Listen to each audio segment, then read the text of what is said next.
Bien, les saludo a todos los hermanos que están acá presentes, que Dios les bendiga, y también voy a saludar a los que están a través de la pantalla en esta plataforma donde estamos llevando también la palabra del Señor hasta los hogares. Que Dios también les bendiga allí donde usted se encuentre.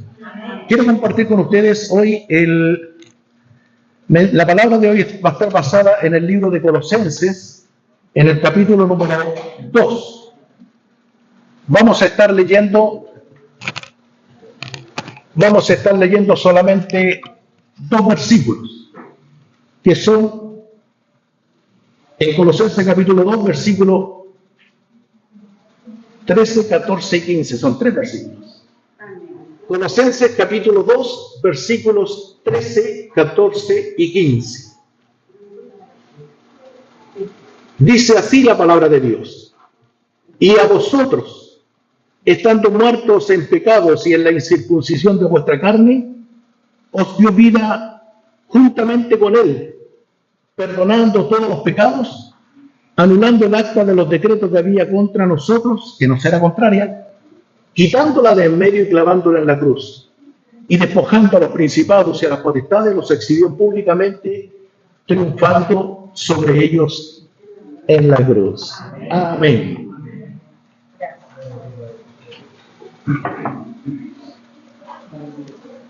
Gloria a Jesucristo.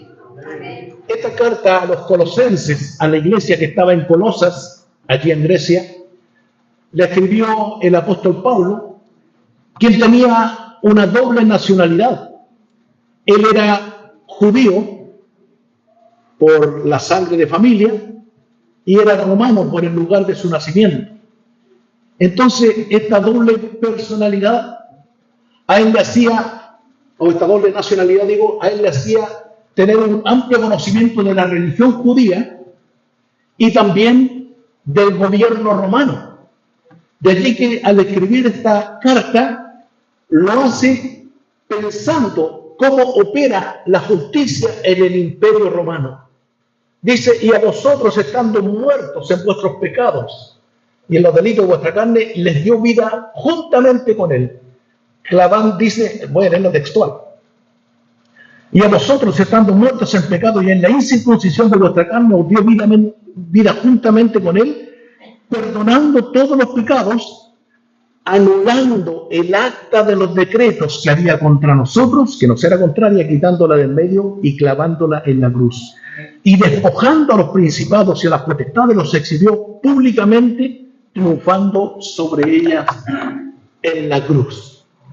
El acta de decreto que nos era contraria, Pablo está usando una figura de la justicia romana para aplicarla en el plano espiritual.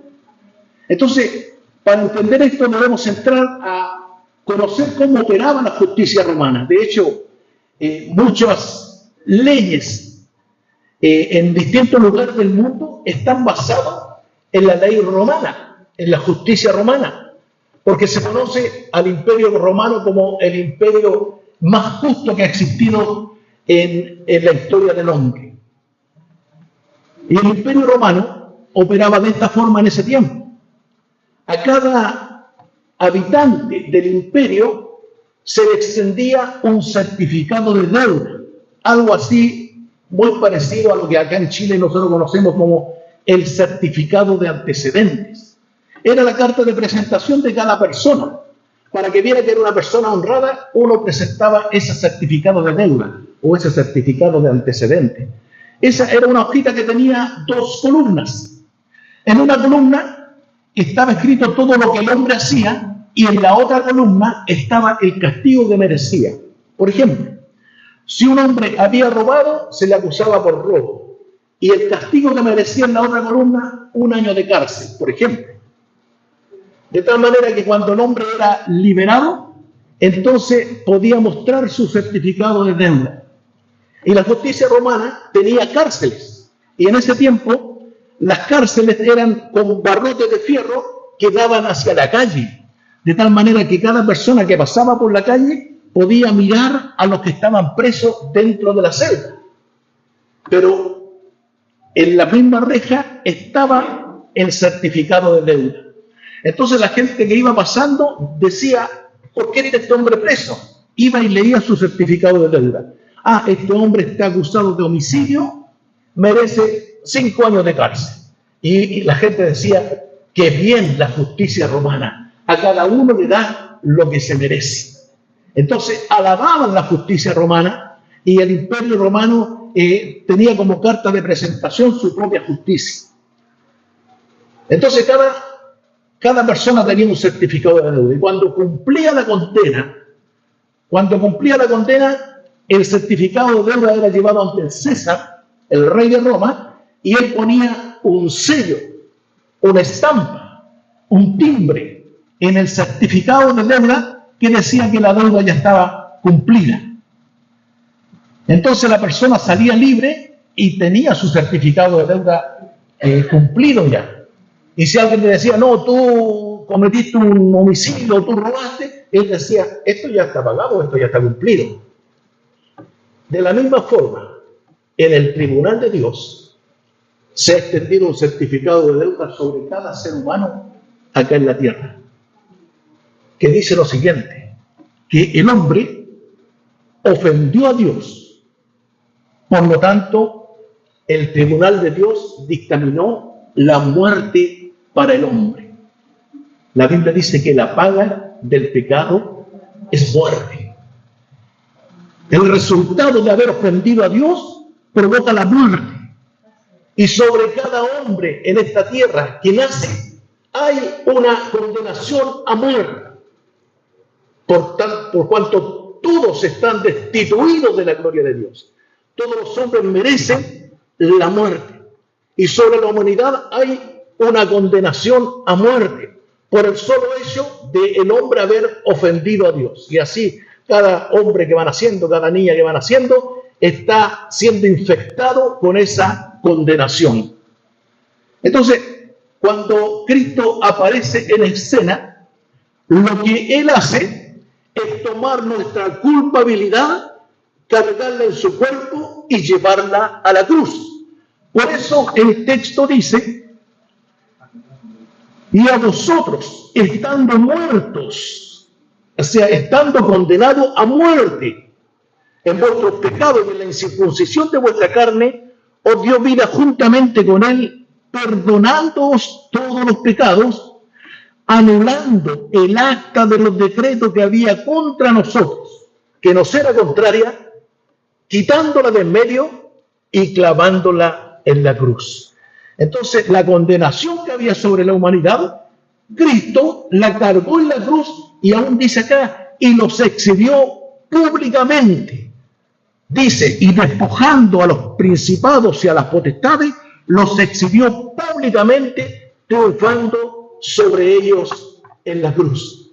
Y esto es algo notable, algo emblemático, algo evidente que debemos considerar, porque el hombre, sin tener un conocimiento de Dios, igualmente en su conciencia se siente culpable, porque hay un acusador delante de Dios que está acusando a cada hombre que vive aquí en la tierra.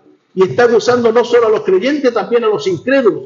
Y todos tienen un sentido de culpabilidad, una conciencia de culpa, porque Satanás, el diablo, y sus demonios, sus principados, están acusándonos en nuestra conciencia, en la presencia de Dios, que le hemos fallado a Dios. Por eso cuando nosotros invitamos a la gente acá a la iglesia, algunos dicen, no, es que déjame arreglar mi vida, es que yo soy muy malo para ir a la iglesia. ¿Y quién les dijo que eran malos? ¿Quién puso esa culpabilidad en su conciencia? Es que hay un acusador que se llama Satanás, el diablo, que está acusándonos día y noche en la presencia de Dios. Pero cuando Cristo tomó ese certificado de deuda, esa acta de decreto que nos era contraria, la clavó en la cruz y la hizo pública para los principados y las potestades, para que ellos sepan que Cristo nos perdonó a cada uno de nosotros, los que hemos creído que Él es el Hijo de Dios, que Él es el Cristo, que Él es el Señor. Por lo tanto, nosotros, los que hemos creído en Jesucristo, ya no estamos bajo condenación. La Biblia dice, ninguna condenación hay para los que están en Cristo Jesús. Por lo tanto, esto es lo que Pablo está tratando de explicarle a los colosenses. ¿Por qué? Porque el mensaje de la palabra de la cruz está exigiendo un arrepentimiento, está exigiendo la santidad de la gente, está exigiendo un cambio de vida. La Biblia misma dice que de modo que si alguno está en Cristo, nueva criatura es, las cosas viejas pasaron, y aquí son todas hechas nuevas. Esto quiere decir que no importa lo que yo haya hecho antes, si fui un delincuente, si fui un drogadicto, si fui un mentiroso, no importa lo que fui antes, lo que importa es que Cristo me perdonó, me limpió y ahora tengo nueva vida. De modo que si alguno está en Cristo, nueva criatura, las cosas viejas pasaron. Y estando ya en Cristo ya no nos debe perseguir esa conciencia de culpabilidad cuando hemos tomado conciencia que Cristo nos perdonó nuestros pecados. Esta es la situación que la gente del mundo no entiende, que los incrédulos no entienden y que nosotros debemos entender en forma profunda. Porque claro, en la gente, los incrédulos, en el mundo, en las calles, todos tienen un concepto de Cristo. Todos saben, por ejemplo, que en Navidad nació allí en Jerusalén, en Belén. Todos saben, por ejemplo, que en Semana Santa lo crucificaron. Todos tienen un concepto, pero no han tenido un encuentro con el que creó los cielos y la tierra. De tal manera que el concepto no les sirve, sino que lo que sirve verdaderamente es tener un encuentro con Dios. Ahora, es interesante entender lo siguiente, y de esto quiero hablar, acerca de las implicancias que tiene el sacrificio de Jesucristo. Porque el sacrificio de Cristo fue mucho más que una muerte en la cruz, sino que tiene una implicancia para nuestra vida. Algo implica, algo nos afecta en forma positiva, el sacrificio del Señor Jesucristo. Y esto es bueno que revisemos lo que ocurrió durante su crucifixión. Mire, la Biblia dice, por ejemplo, que a Jesús lo apresaron cuando estaba allí en el huerto. Vino un alguacil, vinieron los alguaciles, los soldados romanos, y le tomaron preso. ¿Y sabe lo primero que narra ahí el relato bíblico? Es que el apóstol Pedro, que era un discípulo muy impulsivo, tomó una espada y le cortó la oreja a un soldado romano. Y Jesús le dice, no, Pedro, guarda la espada. El que a espada vive, a espada muere. Y eso provocó un desánimo en el apóstol Pedro. Y pongámonos en la sandalia de él. Él estaba diciendo, yo quiero defender a este hombre. Y él me dice que guarde la espada. ¿Y qué hace Jesús? Toma la oreja desde el piso, seguramente la sacude, a lo mejor la sopla, y se la pone en forma milagrosa al soldado. Pedro no entendía lo que estaba ocurriendo, por eso él se molestó con el Señor, por eso él se enojó, porque en él había una contradicción de sentimiento. Por un lado, amaba a Jesús, pero por otro lado estaba enojado con él. ¿Por qué? Si él podría haber sido el rey de Israel, él tenía todo el poder, hacía milagros, caminaba sobre el agua, ¿por qué no se instala en el reino, sino que se entrega a la muerte? Entonces Pedro estaba molesto con él. En esa contradicción de sentimiento, Pedro no entendía lo que Cristo había hecho. Pero ¿sabe por qué Cristo le pegó la oreja al soldado? Porque si no lo hubiera hecho, después de Cristo, el próximo crucificado habría sido Pedro. Y Jesús lo necesitaba en el ministerio a Pedro. No lo necesitaba para apacentar sus ovejas. Pero Pedro en ese momento no lo entendía.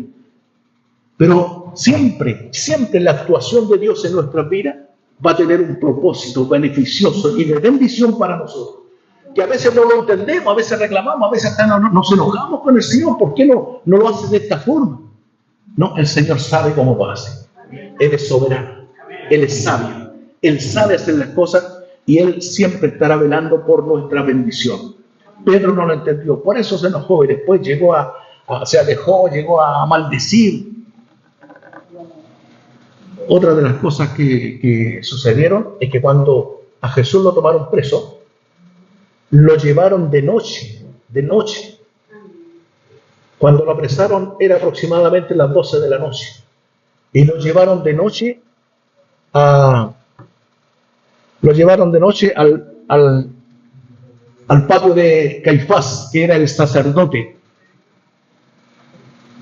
El sacerdote lo llevaron allí para que lo juzgaran. Y esto por la ley judía era incorrecto, no era permitido, porque ningún juicio podía hacerse de noche. Y juzgaron a Jesús de noche y lo acusaron falsamente. Lo acusaron falsamente, diciendo que él se creía Dios, y él era Dios, que él estaba echando por tierra la palabra, y no, Cristo siempre respetó la palabra, pero cuando lo acusaron falsamente y ellos querían matarlo, se vieron limitados porque la ley judía no permite matar a nadie. Así que lo entregaron a Pilatos, que era el rey romano establecido en esa sección. Y cuando Pilato lo entrevistó, se dio cuenta que Jesús era Galileo. Así que lo mandó a Herodes, que era el rey que estaba visitando en ese momento esa zona. Y cuando Herodes vio que era judío, dijo, no, que lo juzgue Pilato. O sea, lo estaban pimponeando de un lado para otro, de Caifás a Pilato, de Pilato a Herodes, de Herodes a Pilato. Y ahí lo juzgaron. Y cuando Pilato entrevistó a Jesús, le dijeron, ¿de qué te acusan? Y ellos decían, crucifícale porque se hizo el rey de los judíos y nosotros no tenemos otro rey sino Herodes. Y los judíos, que eran unos mentirosos, rechazaban a Herodes, pero por matar a Jesús dijeron, no, nuestro rey es Herodes. Siempre estuvieron con una mala actitud, con la malicia por delante, con la mentira. Lo acusaron falsamente. Entonces Pilato, al escuchar eso, le dice a Jesús, le pregunta, ¿eres tú rey? Y Jesús le dice, tú lo has dicho y para esto he nacido. Jesús reconoció que había nacido para ser rey. Por lo tanto, Pilato mandó a poner una lectura en el momento de su crucifixión que decía rey de los judíos, y los judíos se molestaron porque no reconocían a Jesús como rey. Entonces, luego de entrevistarle, Pilato tratando de salvar la situación, porque Pilato no le encontraba ninguna falla, ningún error, ningún pecado a Jesús, le dijo a los judíos, ¿quieren que los suelte a Barrabás? Que era un sedicioso, era lo que hoy día conoceríamos con la palabra un terrorista, que estaba contra el imperio romano, que era un asesino, y ellos prefirieron que libertaran a Barrabás y crucificaran a Jesús. Y el pueblo siempre va a elegir a los asesinos, siempre va a elegir a los mentirosos por su ignorancia. Entonces prefirieron que crucificaran a Jesús y que Barrabás fuera liberado. Lo que Pilato le preguntó es, ¿quieren que libere a Jesús y crucifique a Barrabás? Y ellos le dijeron, no, queremos que sueltes a Barrabás y crucifiques a Jesús, porque en ese tiempo, porque estaban cerca de la Pascua, ellos podían liberar a algún preso, indultarlo. Entonces, eso ocurría en forma simultánea, en forma paralela.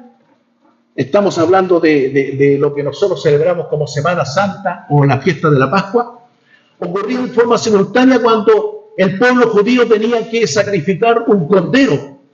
Y en esa amanecida estaban revisando los corderos para ser crucificados, para ser sacrificados, digo, los corderos. Y el sacerdote revisaba el cordero que no tuviera ninguna falla, ningún error, ningún hueso quebrado. Y el cordero que era perfecto estaba listo para ser sacrificado. Simultáneamente, Pilato revisaba a Jesús y dijo, yo no le veo pecado a este.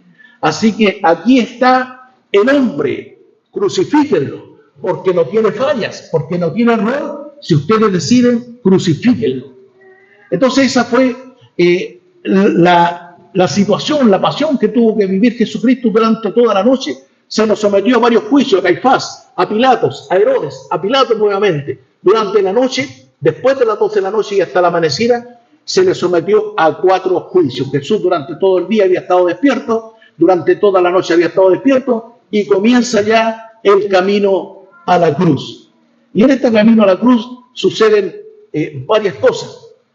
Entre ellos, Por ejemplo, como lo habían declarado rey de los judíos, en forma de burla, tomaron espinos y tejieron una corona y le pusieron sobre la cabeza a Jesús, camino a la cruz, una corona de espinas. Ellos lo hicieron a forma de burla, pero en la presencia de Dios tiene una implicancia grande en beneficio de nosotros. Los espinos representan la miseria de la tierra. Y lo vemos en Génesis. La Biblia dice que después del pecado, Dios maldijo la tierra y dijo, desde ahora la tierra producirá espinos. Antes solamente buen fruto, pero a causa del pecado produjo espinos. O sea, vino una maldición, vino una miseria, vino una pobreza sobre la tierra. Y cuando a Cristo le ponen la corona de espinas, eso significa que Cristo estaba tomando la miseria del hombre, cargándola en su cuerpo, en su cabeza, y llevándola a la cruz. Por lo tanto, la Biblia dice que Él, siendo rico, se hizo pobre, para que nosotros, en su pobreza, fuésemos enriquecidos. Y esto es una de las grandes implicancias que tiene el sacrificio de Cristo. Cristo se llevó no solo la condenación del pecado en la cruz, también se llevó la miseria, la pobreza. Por eso el apóstol Juan dice, amado, yo deseo que tú seas prosperado en todas las cosas y tengas salud, así como prospera tu alma. Por lo tanto, esta es una implicancia maravillosa que tiene la crucifixión de Jesucristo, porque Él no solo se lleva la condenación del pecado, que era la muerte sobre nuestra vida, Él se la llevó en la cruz, ahora tenemos vida, porque Él vive, nosotros también viviremos, y también se lleva la miseria, la pobreza. Es que Dios quiere prosperarte, Dios quiere bendecirte, pero en la forma de Dios, y no como muchos telepredicadores están predicando en el día de hoy, tratando de transar con Dios o hacer un pacto con Dios. Eso no está en la Biblia. Lo que la Biblia dice, que Él se llevó la miseria cargada en su cabeza, representada en estos espinos, que era la maldición que Dios había traído sobre la tierra. Luego, camino a la cruz, o cargando la cruz, camino al Monte Calvario, los soldados se burlaban de Él y le golpeaban y le escupían y le tiraban y le arrancaban pelos de su barba, y al golpearle por detrás le decían, si eres Cristo, dinos quién te golpeó. Si eres el Hijo de Dios, dinos quién te golpeó. Y esta es la obra del diablo que en todo su ministerio persiguió a Jesucristo. ¿Sabe que cuando Cristo apareció en escena, cuando Él fue bautizado allí por Juan el Bautista, vino una voz del cielo que dijo, este es mi Hijo amado, en quien se complace mi alma? Jesús lo oyó, Jesús tomó la palabra y Él tenía la convicción de que era el Hijo de Dios. Y desde niño traía esa convicción. Cuando tenía aproximadamente 12 años, Él dijo, en los negocios de mi Padre yo tengo que estar. Él sabía perfectamente que era Hijo de Dios. Pero cuando estuvo ayunando en el desierto, vino el diablo con algunas tentaciones y le dijo, si eres Hijo de Dios, dile a estas piedras que se conviertan en pan. Si es que eres Hijo de Dios, tratando de sembrar la duda, tratando de hacerlo tambalear en su convicción, porque el diablo siempre traerá la duda a su mente. De hecho, lo hizo en el huerto del Edén. Dios había dicho que ese fruto no podía comerse, no se debía comer, y vino el diablo y le dice, ¿con qué Dios les dijo eso? No, si no van a morir. Entonces siempre Él está sembrando la duda para que el hombre atente contra la palabra de Dios. Y la palabra de Dios había dicho que Jesús era su Hijo, y viene el diablo y le dice, si es que eres Hijo de Dios. Y así lo siguió hasta el momento de su muerte. Si es que eres Hijo de Dios, dinos quién te golpeó. Y cuando ya estaba en la cruz, ¿qué le decían los soldados? Si eres Hijo de Dios, bájate de la cruz. Si eres Hijo de Dios. Pero Jesús jamás se dio a la duda, jamás se dio a esa tentación, porque Él tenía la convicción de que era Hijo de Dios. Y la Biblia dice que nosotros tenemos el Espíritu Santo, el que nos pone la convicción de que nosotros somos hijos de Dios. Así que usted, cuando esté pasando alguna necesidad o cuando se sienta solo, no dude que es una hija de Dios, que es un hijo de Dios. Porque el propósito del diablo va a ser hacerlo dudar. Entonces Jesús tuvo que sufrir todo aquello. Luego, cuando lo llevaron a la cruz propiamente tal, la Biblia dice que cuando estaba colgado, repentinamente vino una oscuridad sobre la tierra. Un eclipse. Al mediodía estaba totalmente oscura la tierra. La Biblia nos da las razones por las cuales ocurrió aquello, pero estoy seguro que Dios oscureció la tierra para que los hombres no vieran la vergüenza de su Hijo ahí en la cruz, porque Él sufrió la muerte más vergonzosa. En ese tiempo se crucificaba solamente a los peores homicidas, a los asesinos, a la gente más mala. Eso es lo que producía la confusión en los judíos. Si dice que Dios como está muriendo como un criminal, no lograban entenderlo ellos. Pero nosotros sí, por revelación del Espíritu, hemos entendido que Él estaba tomando nuestro lugar. Él estaba cargando nuestros pecados.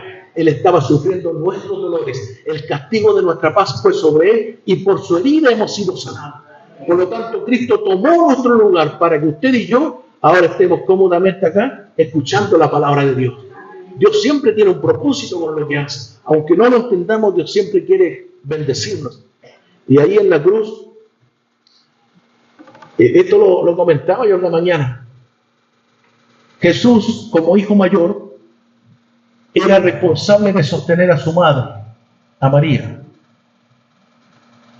¿Por qué? Porque José ya había fallecido y María era viuda. Y los hijos se hacían cargo de los padres.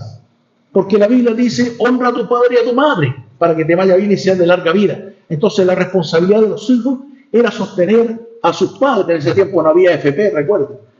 Ahora, cuando Cristo estaba muriendo, Él hasta en ese momento se sintió responsable de su madre. Y le dijo a Juan, hijo, he ahí tu madre. Madre, he ahí tu hijo. Esto significa que Juan se iba a hacer cargo de la vida o del sostenimiento de María hasta que muriera. Recuerden que Juan en ese tiempo era un jovencito aproximadamente de 17 años y tenía larga vida por delante, y Cristo cuidó su vida hasta que fue un anciano allí en la isla de Pan. ¿Se recuerdan, verdad?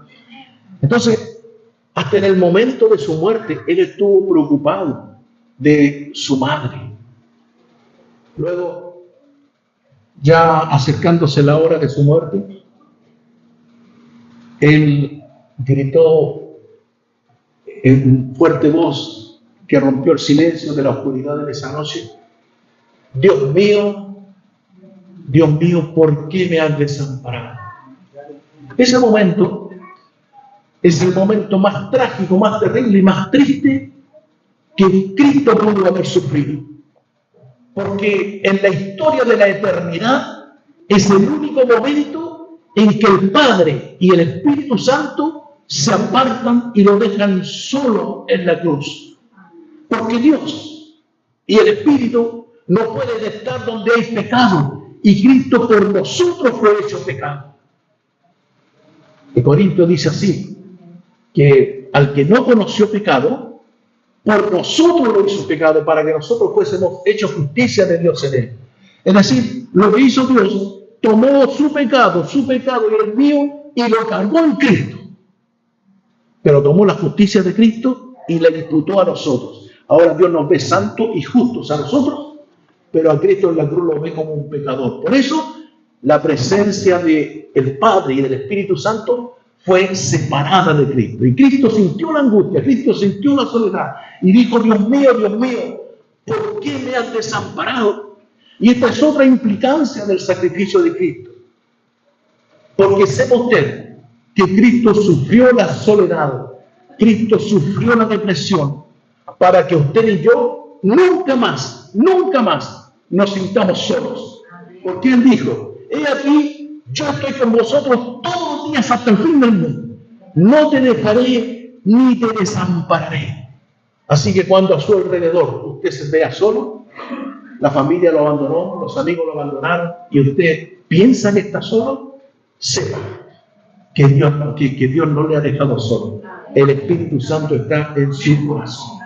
No te dejaré ni te desampararé. Incluso más en el Antiguo Testamento dice, aunque mi padre y mi madre me dejaren, con todo Jehová me recogerá. Así que nadie debe sentirse solo. Cristo está con nosotros. Formamos parte del cuerpo. Y aunque físicamente estemos separados, nos sintamos solos aquí en el medio del desierto, sepa que el Espíritu Santo está con nosotros. Esta es otra implicancia del sacrificio de Cristo. Él se llevó no solo la condenación, no solo la miseria, también se llevó la soledad, la depresión, para que usted no se sienta angustiado, afligido, abatido. No, el Espíritu Santo está en su corazón para levantar su vida y darle victoria por la situación que está viviendo. Allí Isaías dice que Él se llevó nuestras enfermedades, sufrió nuestros dolores, el castigo de nuestra paz fue sobre Él y por su herida hemos sido nosotros sanados. Esta es otra implicancia del sacrificio de Cristo. Él también se llevó las enfermedades. En Cristo hay sanidad, en Cristo hay bendición, en Cristo hay prosperidad, en Cristo está todo. Por lo tanto, nosotros, cada uno de nosotros, no podemos estar sintiéndonos vacíos si Cristo está con nosotros. Entonces, el sacrificio de Cristo implica muchas cosas para nosotros. ¿Sabe? También Jesucristo, en un momento ya casi al final, un soldado vio que estaba moribundo, untó una vara, un palo grande en la punta, un paño, lo untó en vinagre y le dio a beber, porque Cristo había dicho, tengo sed. Y era lógico, estaba moribundo, tenía sed, había estado todo el día anterior, había estado toda la noche y ahora estaba toda la mañana, ya pasado el mediodía, estaba a punto de morir y él dijo, tengo sed. El soldado, no sé si compadeciendo, se preguntó el paño eso en vinagre y le puso en su boca. Y Cristo cuando lo probó, lo rechazó, no lo bebió. La Biblia en Juan dice lo tomó, lo probó, esa es la idea, pero no lo bebió. ¿Sabe por qué? Porque no solo el vinagre le iba a dar más sed, sino porque el vinagre en ese tiempo se usaba como un analgésico para que él no sufriera el dolor en la cruz de su crucifixión. Y Cristo no quiso ningún analgésico, sino que él quiso sufrir hasta el último dolor por nosotros, para que usted y yo nunca más nos sintamos dolidos, porque Cristo es nuestro refrigerio, Cristo es nuestra paz, Cristo es nuestro sanador. Aleluya. Entonces Él se llevó todo aquello que nos afecta para que usted y yo ahora nos sintamos libres, no solo de la condenación, libre de la soledad, libre de la miseria, libre de todo lo que nos afecta, porque Cristo es nuestra libertad. Si el Hijo os libertare, seréis verdaderamente libres. Y ya en el momento final, una voz desgarrada sale de su corazón y grita en voz hebrea, Tetelestai. Tetelestai, fuerte, como un eco sonó.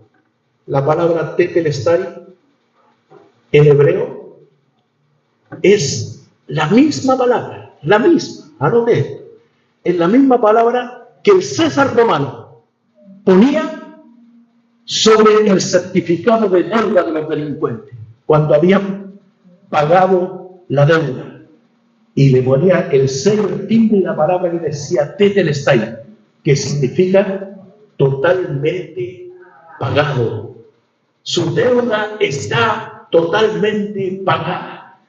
Y Cristo entró en la cruz, Tetelestai, porque su deuda y mi deuda ante el tribunal de Dios está totalmente pagada.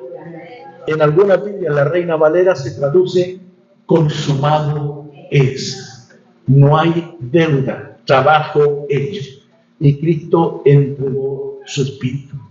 Entonces, cuando revisamos cada detalle, seguramente se me escaparon muchos detalles, pero cuando revisamos todos estos detalles que hemos mencionado, nos damos cuenta que el sacrificio de Cristo tiene muchas implicancias para nuestra vida. No solo se llevó la condenación del pecado, sino que se llevó nuestra miseria para que nosotros seamos enriquecidos. Dios quiere bendecirnos y prosperarnos. Se llevó también nuestra enfermedad. Dios quiere sanarnos. Se llevó también la soledad. Dios quiere que nosotros nos sintamos siempre acompañados. Se llevó muchas cosas. La maldición, la miseria, el dolor, todo se lo llevó Cristo en la cruz. Y esto es lo que la gente no entiende, pero esto es lo que nosotros debemos valorar. Porque cada vez que nos sintamos solos, recurramos a Jesucristo el Señor. Cada vez que nos sintamos enfermos, recurramos a Jesucristo el Señor.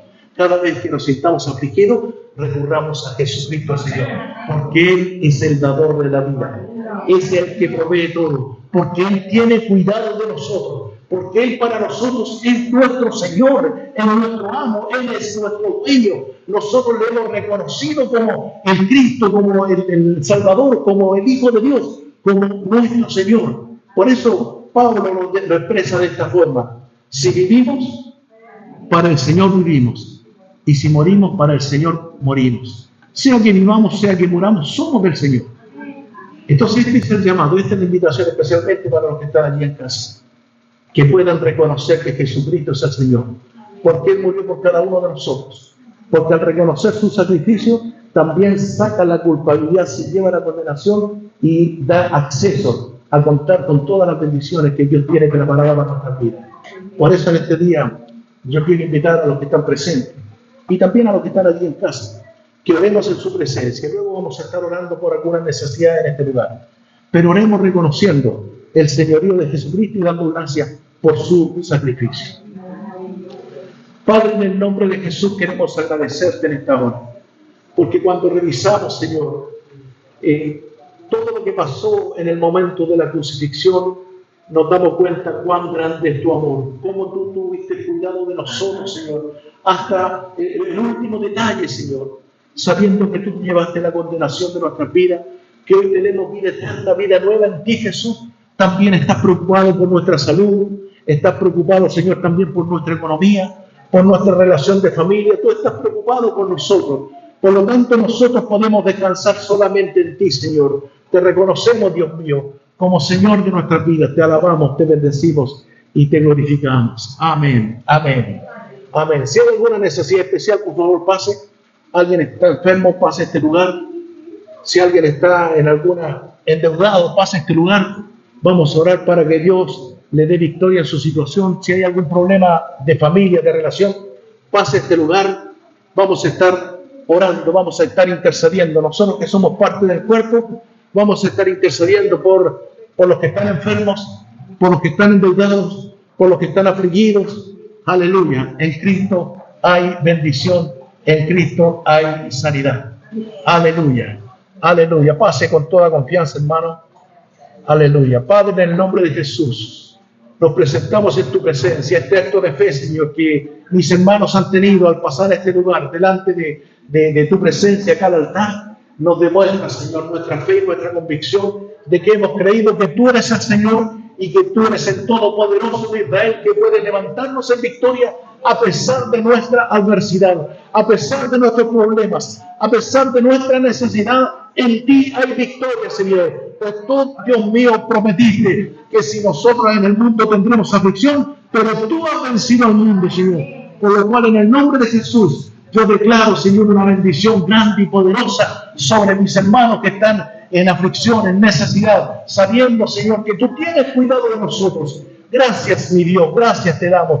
En el nombre de Jesús, bendice, Señor, restaura la salud. En el nombre de Jesús, sana, Señor amado. En el nombre de Jesucristo, bendice para la gloria de tu nombre. Gracias, Señor, gracias. Creemos, Señor, que tú estás tocando los cuerpos enfermos. Creemos, Señor, que tú estás levantando los corazones abatidos, Señor. Creemos, Señor, que tú estás bendiciendo a los afligidos de Dios. En el nombre de Jesús, te damos toda la honra, toda la gloria, toda la alabanza. Gracias, Señor. Gracias, mi Dios. Amén. Le damos la gloria al Señor. Póngase de pie los que están allí. Póngase de pie. Todos juntos démosle la gloria al Señor. Gloria a Dios. Gloria a Dios. Gloria a Dios para siempre. Aleluya. Un aplauso al que lo merece todo.